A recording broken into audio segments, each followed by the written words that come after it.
Communications and Digital Technologies Minister Solly Malatsi is facing criticism for allegedly proposing changes to local equity laws to appease foreign businesses looking to work in the country. Now, the Chairperson of the Portfolio Committee on Communications and Digital Technologies, Khusela Diko, is accusing the minister of seeking to erode the country's laws on local ownership. In a statement, Diko says it appears that those proposed directives and regulations are an attempt to undermine empowerment legislation by stealth. But for more on this, we are joined now by the Chairperson of the Portfolio Committee on Communications and Digital Technologies, Khusela Diko. Thanks so much for your time and welcome to Morning Live, Ms. Diko. Thank you so much, Sakina. Good morning to you and good morning to your viewers. Thank you for having me. So let's just get straight into it. You've expressed concern, to put it mildly, against Minister Solly Malatsi at his attempt at eroding state capacity and thwarting South Africa's transformation laws. Can you please elaborate on that, and how do you propose he's trying to do that? Well, Sakina, maybe let's start off by saying that empowerment legislation in this country is very clear. Anybody who seeks to operate in the telecommunications, in the broadcasting and the postal services has to get a license from ICASA, which is governed by the Electronic Communications Act. Now, that particular act is very clear that one of the preconditions for a license is to have a 30% equity ownership by historically disadvantaged persons. Now, what Minister Malatsi has sought to do, and that we argue he has no standing to do in law, is to issue policy directives that seek a deviation from law. Now, we've raised this matter with him on SITA as well, to say that you cannot change a substantive part of the law through regulation or policy directives. And over and above that, I mean, these laws have been in effect as the ECA in particular since 2005. You have countries that are operating in this country, including our mobile network operators, who work within the framework of the laws. There's absolutely no basis to seek to change the law. But the point that we're raising at this particular moment is that the minister seems determined to be legally delinquent. Either he disregards the laws that operate within his portfolio. We had the same issue with the SABC bill. We have the same issue with SITA and now with ICASA and the Electronic Communications Act. He needs to follow the correct processes. If he's unhappy with the 30% equity ownership, then he must seek an amendment of the law, and he's going to have to explain why he would want to do such for a single company. And just to be clear, when we talk about SITA, it is the State Information Technology Agency that we are talking about, just for the benefit of those watching. Now, Minister, with regard to SITA, again, you know, you've expressed your concern, and what is the problem in particular with SITA?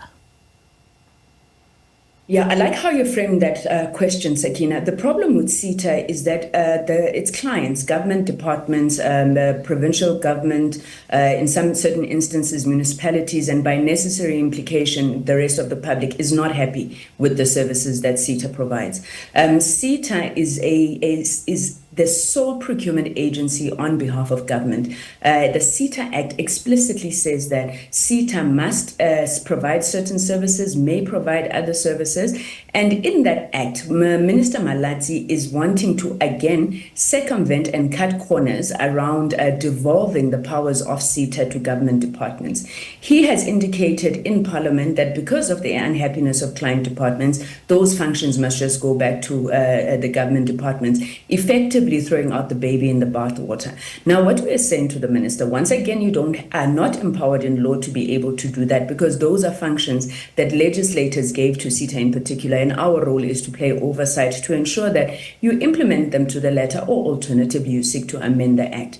But why also would you want to devolve functions back to government departments when you are simply multiplying a problem? We know that the problem at SITA is around governance issues. Fix the governance structures. He has an opportunity now to appoint a new board, a new executive leadership. We know that the problem at SITA relates to procurement, and the delays that arise in giving services to clients are around procurement issues. SITA has been saying since the 5th Parliament that they are going to automate their procurement system. Minister must focus on strengthening that organization rather than crippling it. And we're saying to do such is, if he continues in the manner that he does, he is hollowing out state capacity, because SITA is supposed to play a central coordinating role, ensuring that there's no duplication in the IT services, driving our digitalization strategy. Right now, there's no standardization. You have systems that don't talk to one another. I mean, if you were to have a child Sakina in Mpumalanga, on the health management system of Eastern Cape, that child does not appear. Whereas we are supposed to be one seamless government, and the State Information Technology Agency is at the core of that. So again, we urge Minister Malatsi to follow process to ensure that where there is unhappiness, he resolves the problem. It's like many other ministers are doing, seeking to rebuild these institutions. And if not, then he has an avenue through Parliament to amend the legislation. How would you describe the relationship between yourself and Minister Malatsi? And I ask this as the chairperson of the Portfolio Committee tasked with oversight of his portfolio, because I've listened to your explanation, and I was reading what the minister had said, and he said, and I quote, she is either utterly misinformed or deliberately distorting the facts to suit their dubious agenda that she is pursuing. So, as the general public listening, watching on, it raises the question of the relationship between the two of you as the Portfolio Committee chairperson and, of course, the minister in this whole situation. Thanks, Len. I have a very, very productive, very friendly, a very cooperative relationship with the minister. We regularly meet on some of these issues, and I think that he knows my views in particular on them through our own personal meetings, but also through the committee. On these issues that I'm raising, I do not believe that the minister is surprised that they're being raised. We've raised them with him personally. We've also written a letter to him, for example, on the Starlink issue. As far back as February this year, we still have not received a response from the minister. So he knows our views. But you see, Sakina, I'm not sure why he would want to use words like dubious, because facts are very stubborn things, right? And all the minister is supposed to answer is, does the minister want to circumvent or even break the law? Yes or no? And secondly, do we have a responsibility as Parliament to hold him accountable to implementing that law? Yes or no? I don't see where there would be any dubious agendas in that regard. And I've made this point before to say that the minister must diligently do his work. He does that within the prescripts of the law. This is not helping any of us. Sakina, on the SABC bill, and I'm taking advantage of the platform because it is the SABC, we said to the minister, follow process. For you to withdraw the bill, you need to go back to cabinet, make a motivation there, and then the executive will withdraw the bill. We're sitting now almost 4 or 5 months down the line. This is not serving the SABC. It's not serving the public, because he is trying to cut corners. And on these two matters that we've raised, again, nobody is trying to stop the minister from doing his work. We just appeal that he does it within the legal prescripts of this country. We're a rules-based order. We're a legally governed society. And he will not be allowed, like any other minister or person, to cut corners on such critical issues that ultimately affect the well-being of our people, but secondly, the capability and capacity of our state. So just to be clear, in terms of the businesses, some of these foreign businesses that you suggest the minister may be seeking to appease, you mentioned Starlink. Is this just about Starlink, or are there other businesses that have or whose names have cropped up as well? Well, the minister first mentioned this issue of policy directives when he was speaking about Starlink in particular in an article that he would have written in the Sunday Times. I think it was 2 weeks ago. Again, the inference that he makes there is about Starlink. We have a problem with the fact that there seems to be an obsession with Starlink in particular, and this is a matter that's been raised in the Portfolio Committee. One of the things that we have sought to do, to say to Minister, firstly, you need to ensure to a large extent we're able to maintain a sovereignty over some of our technology. I mean, if you look at satellite capacity in this country, most of it is outsourced from the United States in particular, and I don't need to go into the geopolitical issues around that. So we've asked him to fast track the process of the National Satellite Program. The second issue is that there are many other companies, Sakina, who've indicated a keen interest to ICASA to also roll out space capabilities within this country. Just 2 weeks ago, MTN concluded a very successful pilot with a company, Link Global, which is also American, I think. And these issues of seeking to change the law did not arise. You have companies from China, from Russia, from Europe, who are also making inquiries with our regulator around bringing satellite to this country. Now, the point is that you cannot then have one company that wants to hold us to ransom, demanding that we reverse our transformation goals, which you know are very important in this country. But secondly, Starlink just recently has concluded an agreement in India.